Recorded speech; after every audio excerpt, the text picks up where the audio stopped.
काहे का मुसलमान को तू इतना जुल्म और ज्यादती का निशाना बनाएगा, जबकि पूरी कायनात का मालिक, सारे जहान का रब, जो ज़मीन का मालिक है वो तो अल्लाह है। उसी का हुक्म चलता है और उसी की सारी हुक्मरानी है और वही कादिर मुतलक है। तो ये चीज़ उन काफिरों को, उन जालिमों को, इन यहूदियों को, इन मुशरिकों को, इन नापाकों को याद करवाने का ये वक्त है। सलाहुद्दीन अय्यूबी जो है वो अब नहीं आएगा, कोई तारिक बिन ज़ियाद, कोई मोहम्मद बिन कासिम अब नहीं आएगा। वही तारिक बिन ज़ियाद, वो सलाहुद्दीन अय्यूबी, वो मोहम्मद बिन कासिम अब हमने खुद बनना है। खुद उन मजलूमों के लिए कलमा हक बुलंद करना है, खुद जो है वो उन मजलूमों के लिए आज़ादी की उम्मीद बनना है, उनकी आज़ादी का यकीन बनना है, उनके साथ उनके शाना बशाना हमने खड़े होना है।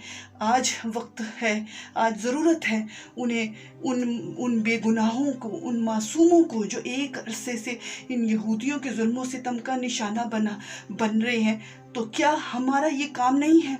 क्या कुरान पाक में अल्लाह हमको ये नहीं फरमाता कि क्यों ना लड़ोगे तुम उन मुसलमान, उन कमज़ोर मर्दों, औरतों और बच्चों के वास्ते, कि जो ये दुआ करें कि अल्लाह हमें अपने पास से कोई हमायती दे दे, हमें इस जालिम बस्ती से निकाल, हमें इस बस्ती से निकाल जिसके लोग जालिम हैं, हमें अपने पास से कोई हमायती दे दे, हमें अपने पास से कोई मददगार दे दे।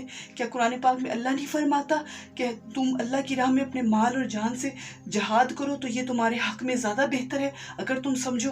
तो अल्लाह ताला ने जा बजा हमको जहाद की तलकीन की है। अल्लाह ताला ने जा बजा हमको उन मजलूम मुसलमानों के हक में, जिनके पास सवाए अल्लाह की ज़ात के और कोई नहीं होता, जो हमारे बहन भाई हैं, उनके सपोर्ट में, उनके मददगार बनकर, उनके हमायती बनकर, उन काफिरों, उन जालिमों के साथ जहाद करें, उन्हें कलमा हक उनके सामने बोलें, उन्हें बताएं कि इस्लाम और मुसलमान वो ताकत और वो सारी कुव्वत और वो सारी ताकतें जो एक अल्लाह ताला ने जो इख्तियारात दिए हुए हैं, वो सिर्फ एक मुसलमान के पास होते हैं कि वो ज़मीन पर अल्लाह का कलमा बुलंद करे जिस ज़मीन पर वो काफिर कदम रख के खड़ा हुआ है।